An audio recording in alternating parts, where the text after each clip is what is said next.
I love movies. Gosh, I love movies. We come to this place for magic. I watch a lot of movies. You did. Yeah, I watch about a movie a day.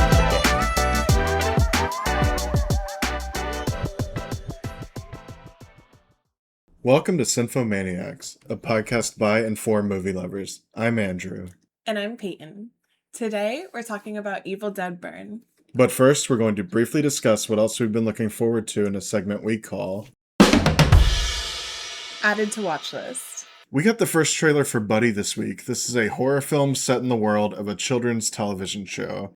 I've been looking forward to this for a while because of the director, Casper Kelly. He directed Too Many Cooks, the Cheddar Goblin segment of Mandy, the Fun Size segment of VHS Halloween, so this is very much in his wheelhouse. He also directed two movies that I'm fond of, the Adult Swim Yule Log videos, and even though they're called Yule Log videos, they're actually full-length horror movies. I haven't seen those. We'll have to watch those together. I love the Fun Size segment of VHS Halloween. I think every segment in that is really good, actually. And I know that Casper Kelly worked on Your Pretty Face is Going to Hell, which stars Henry Zebrowski of Last Podcast on the Left, who I'm a huge fan of. So I wanted to shout that out. This stars Kristen Milioti and Keegan-Michael Key voices Buddy. I love Kristen and was not expecting her to pop up in the trailer here. That was a jump scare in a great way. I've been a big fan of hers ever since The Wolf of Wall Street, another Last Podcast on the Left connection. This week we also got the first teaser for Godzilla Minus Zero. This picks up 2 years after Godzilla Minus One. It's 1949 and Japan is facing Godzilla yet again. I think Godzilla Minus One was really a surprise. It was very good, very heartwarming, life-affirming, literally. And it was just a fun movie to support. The VFX guys went to the Oscars and they brought these Godzilla action figures with them and it was super cute. So definitely excited to see what Godzilla and Shikishima get up to again. And this comes out November 3rd. I think we only have about 50 Godzilla movies to catch you up on.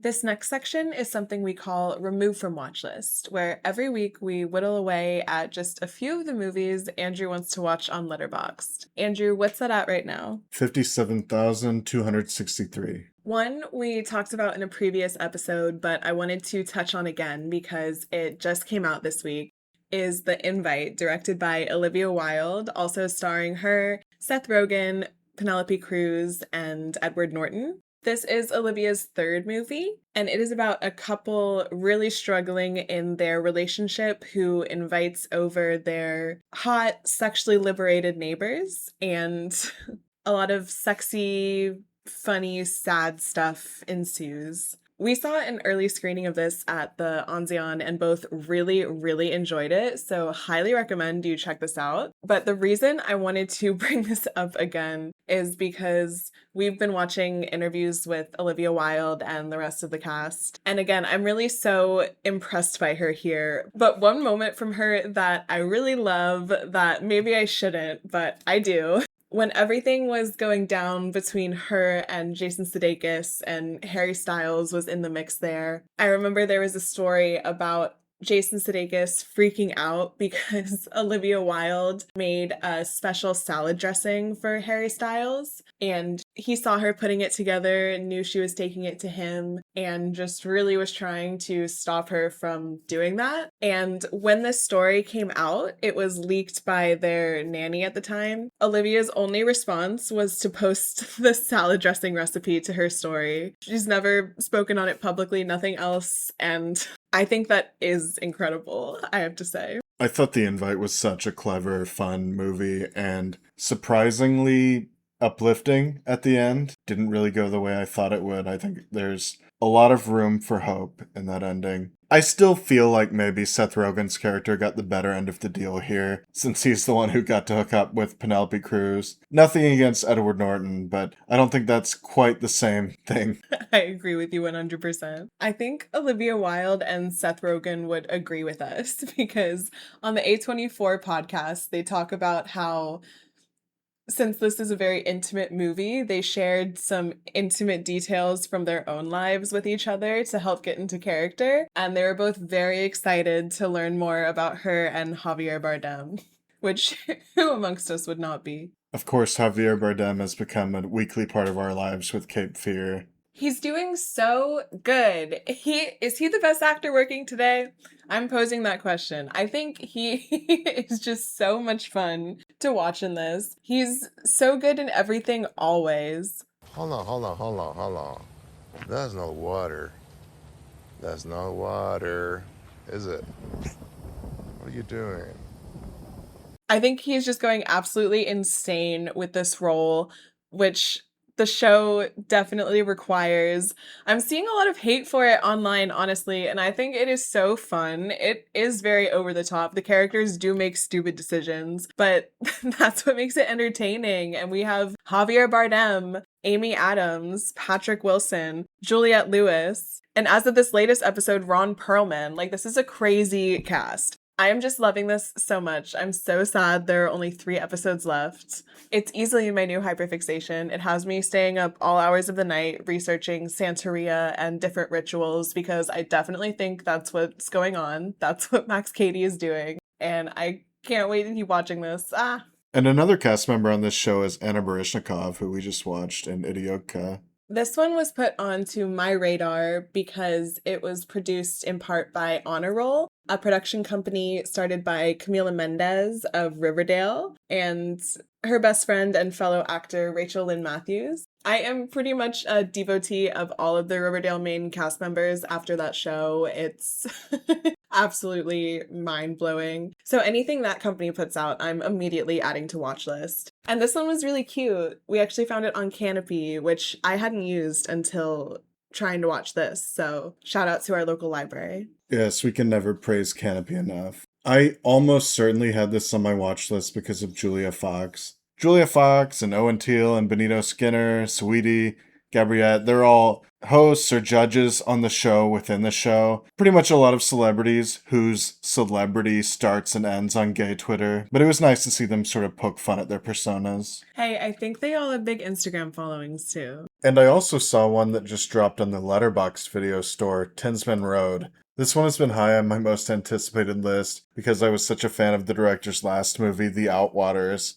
This is a found footage movie from Robbie Banfitch where he's playing the lead character. In the movie, he's looking for his sister or for her killer. Meanwhile, his mother believes that she was just taken by ghosts. Without giving away where this goes, it took some twists that I really wasn't prepared for, and the third act really was a fun ride. This one is still pretty obscure, but I would recommend seeking it out while it's on VOD. Well, it's all right. It's showtime, folks. And now, for the reason you're all really here, let's talk Evil Dead Burn. This is the 6th Evil Dead movie and the 3rd one in a row that has been a departure from the original Sam Raimi, Bruce Campbell, kind of campy Evil Dead movies. This is coming out just 3 years after Evil Dead Rise, and it is a sequel to that. It was shot in New Zealand, and most of the cast is either New Zealand or Australian actors. Evil Dead Rise was directed by Lee Cronin, who, in an astonishing coincidence, ended up on Lee Cronin's The Mummy. This one is directed by Sebastian Vanecek, a French filmmaker who directed Infested. And it stars another French woman, Souheila Yacoub, as Alice. Alongside her, you have Tandi Wright, who was Pearl's mother in Pearl, and Hunter Doohan from Wednesday. Evil Dead Burn picks up with 2 fishermen going out on the lake, and they encounter Jessica, who was the character who fled the apartment building at the end of Evil Dead Rise and carried the Deadite curse with her. Unfortunately for them, they die in excruciating fashion. We jarringly cut to a butt shaking in a club, and it's here where we meet our main characters. We meet Alice, our protagonist, and her husband, Will. They're in the club celebrating the birthday of Will's brother, Joseph, along with Joseph and his girlfriend, Thea. Will and Alice are restaurant owners, at least they say they're restaurant owners. They say that his passion for French cuisine was such that he found a French wife.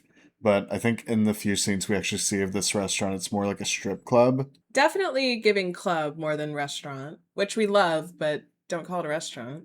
Joseph is sort of a failed writer who's lately been looking into the research their grandfather did, which was into the Necronomicon and how to stop the Deadite curse. And in just a few interactions, we see that Will is very overbearing on his brother as well as his wife. He's verbally abusive to his wife, bordering on physically abusive out in public. And if he's behaving that way in front of all these people, who knows how he's behaving behind closed doors? Will and Alice get into an argument, and Will speeds away in the car, drunk, and encounters Jessica, the Deadite, who's walking out of the lake. From here on out, we're going to get into spoilers, so here's your warning.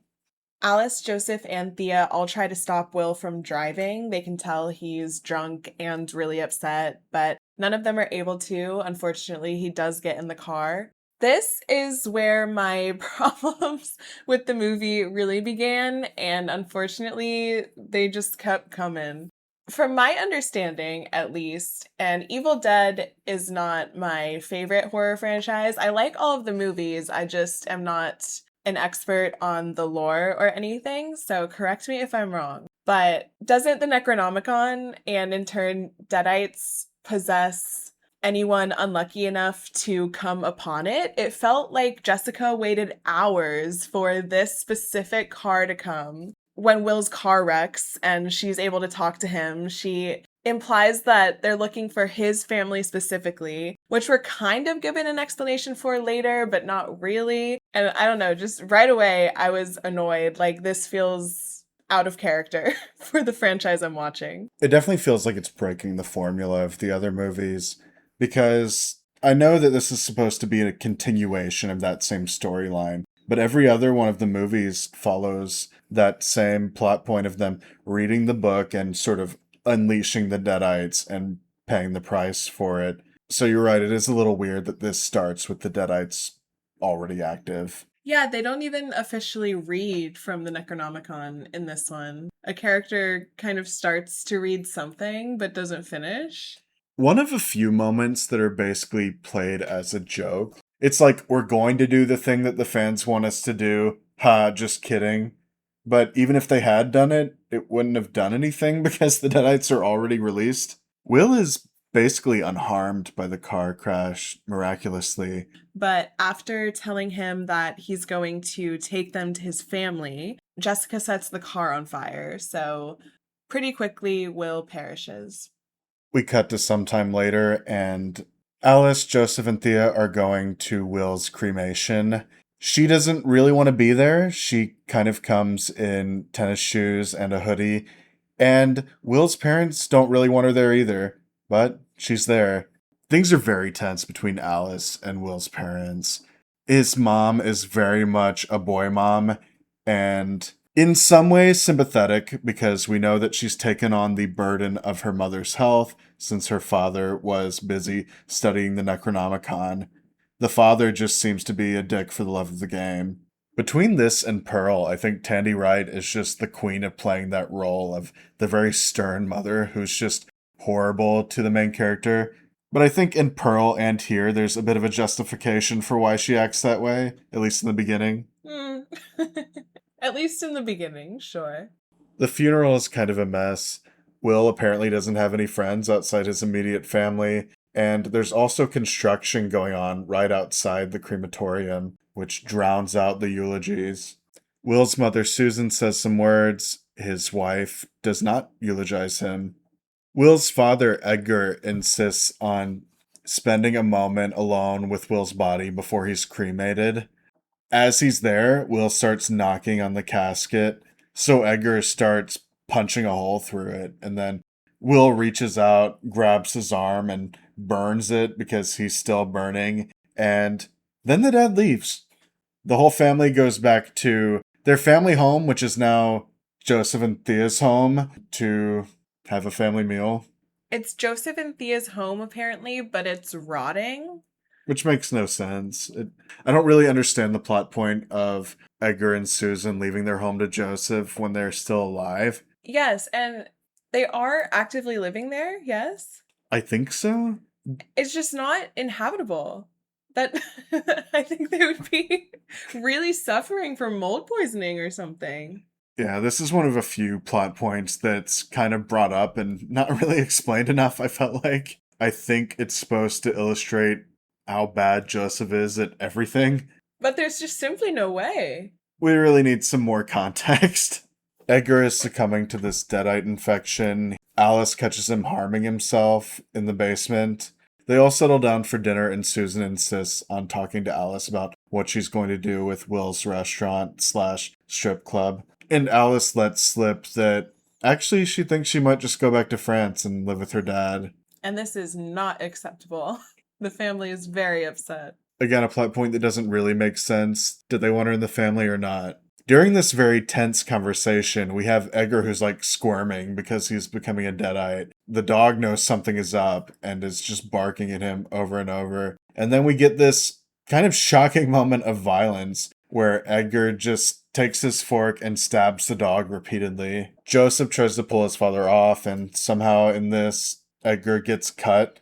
And so Joseph and Thea try to rush Edgar to the hospital in his car. Thea is understandably very worked up because Edgar just killed their dog. But in this moment, they're more concerned with stopping the bleeding in Edgar. Joseph is, at least, he's acting like nothing happened except for his father getting injured. He is entirely too calm in this scenario. And then when Edgar does start attacking and really just goes in on Thea, even taking the car headrest out and just stabbing her with the part that goes into the seat, Joseph takes this time to make his escape through the sunroof and just like watches and screams cries while his dad kills his girlfriend and then flees. It's to the point where Joseph has a gun in his hand and his dad is begging him to shoot him, and Joseph can't even do that to protect his girlfriend. Just totally worthless. Thea is begging him to shoot him too. We had a pretty intense fight in the car. Thea has the car seat headrest shoved through her face.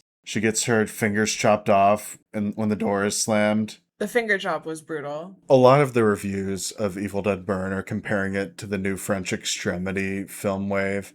That was a term that was coined in the 2000s to describe French movies that were just pushing the boundaries in terms of violence and sex and anything else. In the horror genre, usually when people say new French extremity, they're talking about movies like Martyrs or Frontiers. Inside.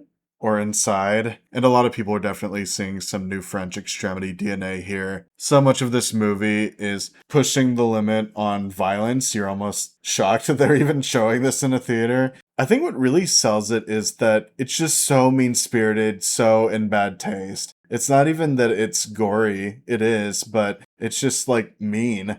And it seems like a lot of reviews, both negative and positive, are commenting on the fact that it's so mean to the characters. Honestly, the thing I heard most before watching was that it was so mean-spirited, and I don't know that I found it to be. I mean, yes, it is very mean to its characters in terms of horrific things happening to them, but honestly, I feel like Evil Dead Rise was a lot more mean-spirited in terms of just absolutely destroying characters who really didn't do anything wrong other than, in some cases, be dumb teenagers. In this one, Joseph is pissing me off. He is using everyone else as human shields, basically, every time shit hits the fan. It seems clear that Edgar is a bad person. Susan is excusing how abusive her son Will was. So when bad things happen to these characters, I don't think that's mean-spirited. And honestly, I don't know if this movie ever gets brutal enough for me to feel the way I feel about parts of Rise. Like the cheese grater in Rise, even though it was overused in marketing and everything, still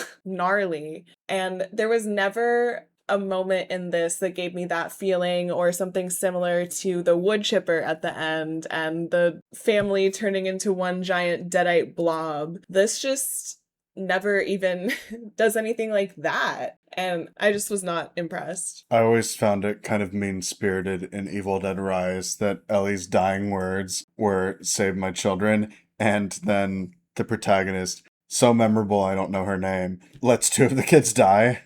And I think it's very interesting that her arc in that movie is to accept motherhood as being after she let two of the kids she just became the mother of die. Joseph gets back to the house and he, his mom, and Alice start to barricade themselves in when suddenly they hear Thea knocking and begging to be let inside. Of course, they've just heard that she's been attacked and Joseph thought she was dead, so they open the door, and Thea clearly is not herself when she walks in. While she does attack, the three of them are actually able to get her downstairs and lock her in the basement. However, for reasons I cannot fathom, Susan leaves her mom, the grandma character, in her wheelchair in the middle of the hallway area and says she'll be right back. But then the next time we see Susan, she's hiding in the kitchen with seemingly no intent of going back to her mother. But because she abandons her mother in the middle of the house, Thea, or Deadite Thea, is able to trick her mom into rolling over and unlocking the door and unleashing her. So that was smart. Good job, everyone. Throughout a lot of this movie, Susan is basically carrying on like business as usual, despite there being a Deadite attack, which is maybe symbolic of the way that she carried on while her son was abusive and his father before that. While Thea is brutally attacking the family, she makes it clear that they're looking for the Kandarian dagger, which the grandfather apparently has tracked down. And is this the first movie to include the dagger as a plot point? I don't really remember that in the previous movies. You're asking the wrong person, unfortunately. As Thea's attacking, Joseph is totally useless. She literally says boo to him and he falls backwards and impales himself on some knives sticking upward in the dishwasher. And he spends a lot of time laying down on this dishwasher, but he eventually manages to get up and he crushes Thea's head with the dishwasher door, I believe. That's what it looked like. Just slamming it over and over again. And we sort of get Alice's POV here, where she's seeing in him the same abusive violence that his brother had. And I think she kind of turns against him here. Meanwhile, Susan is putting her mother to bed like nothing is going on. Her mother has been affected by the Deadites after her encounter with Thea. Her mother encourages Susan to join them in death, basically, and the family will all be reunited. Susan goes to the window, and honestly, I thought she was just going to throw herself out.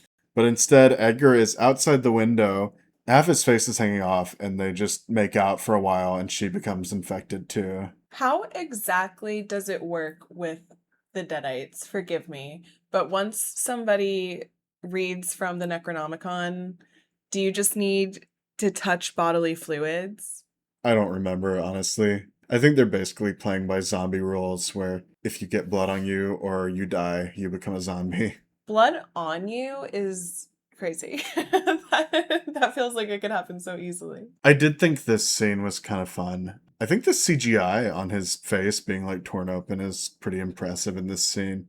It was nice that the movie made space for this kind of weird, sweet moment of them sharing a kiss.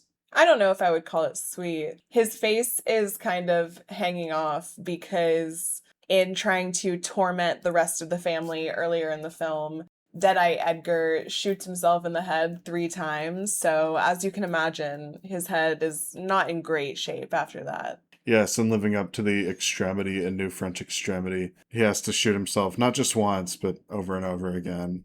Edgar sees Joseph killing Thea, and while this was scary to Alice, who sees him as an abuser, to Edgar, who's also an abuser, this is the first time he approves of his son. And so here Edgar kills Joseph and also turns him into a Deadite. While all of this violence is happening around Alice, she's having flashbacks to particularly violent moments during her marriage with Will.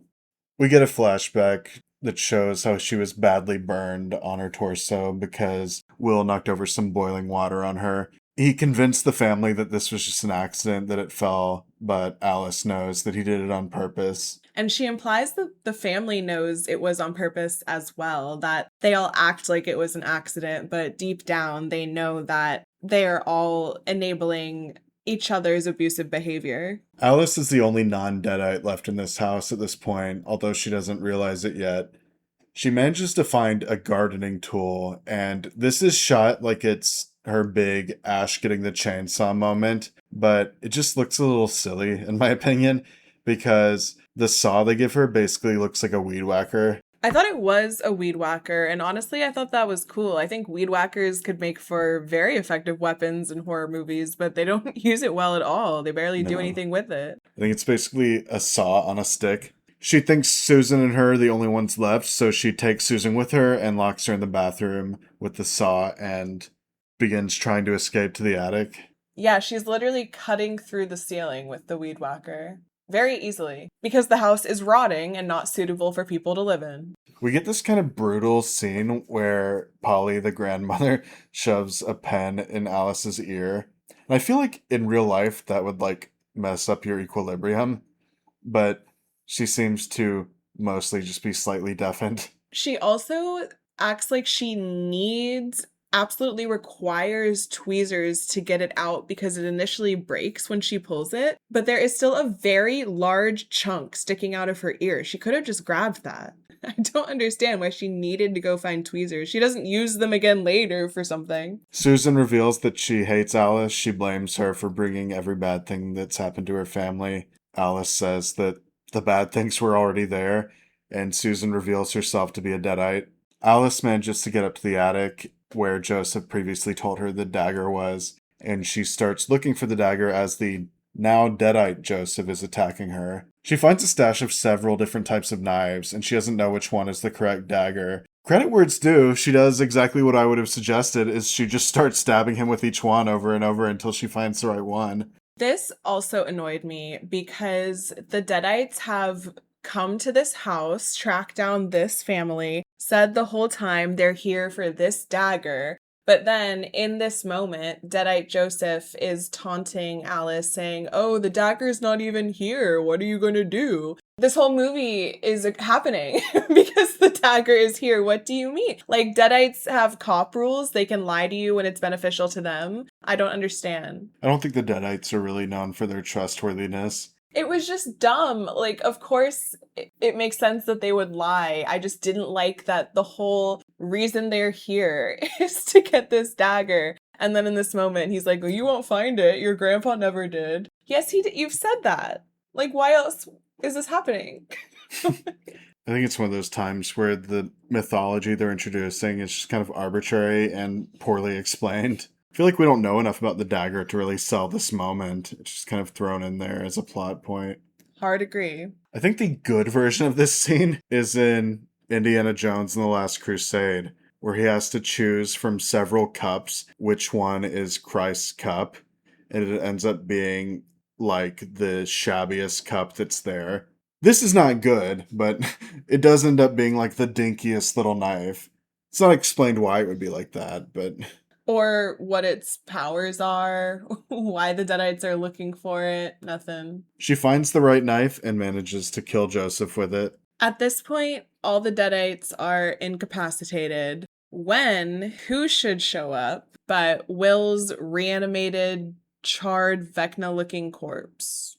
And this is just so lame, honestly. I know the movie was setting up Will coming back, and it's called Evil Dead Burn, so she has to burn the house down. But the design of the burned Will just looks so bad. It's so obviously CGI. It doesn't really even read as Will or like a person. These last 20 minutes or so really lost me. They have like an ending of Terminator chase where they end up in the construction site outside the crematorium that we saw earlier. Will's charred body is just marching after her, just like the robot skeleton. There's another moment where the movie teases us with the mythology because she grabs these wires to construction equipment and we get a shot of a chainsaw. But when she pulls on the wire, it actually pulls a jackhammer toward her. And she ends up jackhammering Will in the heart. And that kills him now? Why? Like, I am not clear in this movie on what you have to do to a Deadite to actually kill him. I feel like they play fast and loose with what kills the Deadites in this movie. Because sometimes they act like the only thing that can kill them is this dagger.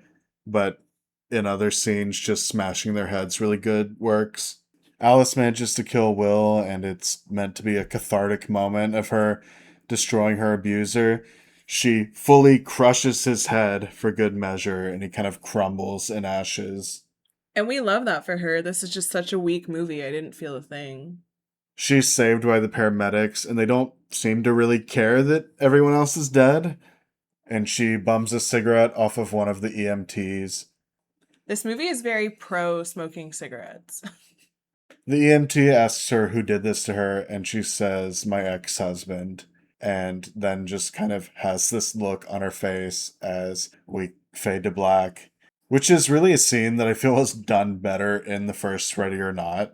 It feels like a complete ripoff of that scene. And yes, exactly like you said, just done much worse. Pretty much a direct copy. Because in that movie, they say what happened, and she says in-laws as she's lighting the cigarette. And it's like, it's kind of corny, but it's kind of just a punchline to the whole movie. Here, it's meant to be this deep, empowering moment, and it's just not.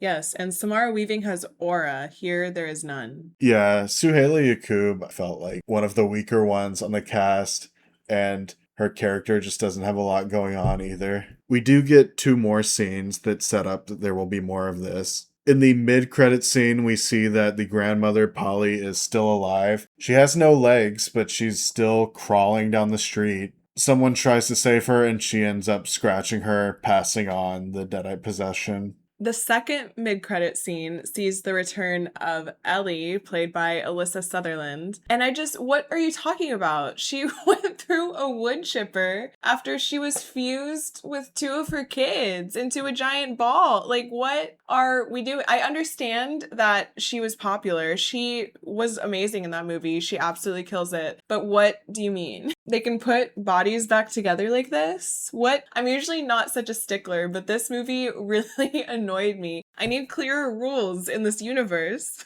I feel like this scene would have hit a little harder if I knew that that character was named Ellie. Andrew's baby dog is named Ellie, for those that don't know. Well, I also would have just known that it was her character returning when they said that name. Instead, I didn't realize it here until they showed Alyssa Sutherland, who's great. I'm glad to have her back in the franchise, but this does just feel kind of shoehorned in. I would be curious to know, was this scene included in the original version of the movie, or was it like something that was added after reshoots? Because you would think that it would tie into the rest of the movie somehow. We are going to get another Evil Dead movie in just a couple years. It's called Evil Dead Wrath, and it's scheduled for 2028. The movie's already completed filming. It's going to be a prequel to the original Evil Dead, and this one is directed by Francis Galuppi, who directed The Last Stop in Yuma County. The Last Stop in Yuma County stars Jim Cummings, who wrote and directed The Wolf of Snow Hollow, which is a very fun, very underrated horror film. So please check that out if you haven't seen it. Honestly, it's kind of an interesting director choice because I feel like they usually go for horror directors for these things. Maybe going a different direction will be an improvement. I'm a little nervous about them creating a prequel to the original Evil Dead. Just makes me nervous touching that original film. I think that's all I really have to say about this one. I went in really wanting to enjoy this. I did not. There is some good gore. The performances are fine overall. Some fun camera work, but I really just thought this was ridiculous. I felt like the first 20 minutes or so were really rushed, really chopped up. Some things were poorly explained or really quickly explained, just kind of to get us to the real start of the movie. And I thought the last 20 minutes were just ridiculous with the Terminator ex-husband. I found a lot to like in that middle hour, more or less. I think that some of the scenes were very tense, like the dinner scene, and as a horror fan, it's always exciting to see when they really go for it with the gore. But on the whole, it's just not a very well-written, well-constructed movie. I've said before that every Evil Dead movie is a good Evil Dead movie. I think this might be the first bad Evil Dead movie. That says a lot coming from you, but I didn't enjoy this either, yeah. We did get kind of a pseudo Evil Dead movie earlier this year. It was Lee Cronin's The Mummy. Not technically an Evil Dead movie, but pretty much changed Deadite to Mummy in the script, and you've got one. Real quick, better movie. Evil Dead Burn or Lee Cronin's The Mummy? Lee Cronin's The Mummy. And you didn't like that movie. Not particularly. What about you? Neither one of them is great. I think Lee Cronin's The Mummy maybe comes together a little better as an overall movie. This one has better gore. I don't know, that toenail clipping scene in The Mummy. There's some really fun moments in Lee Cronin's The Mummy that capture that Sam Raimi kind of wackiness, I feel like. The dentures at the funeral was just such a funny shot. I don't think we really have anything like that here. Actually, we do have a denture scene, but Not of the same caliber. not as funny. And I think that's about it for this episode.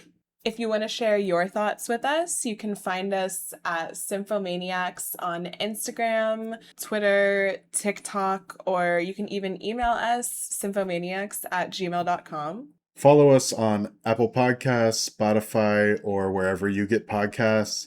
Be sure to like and comment and review us and share with your friends. Anything helps us grow. Thank you so much for tuning in to talk Evil Dead Burn with us.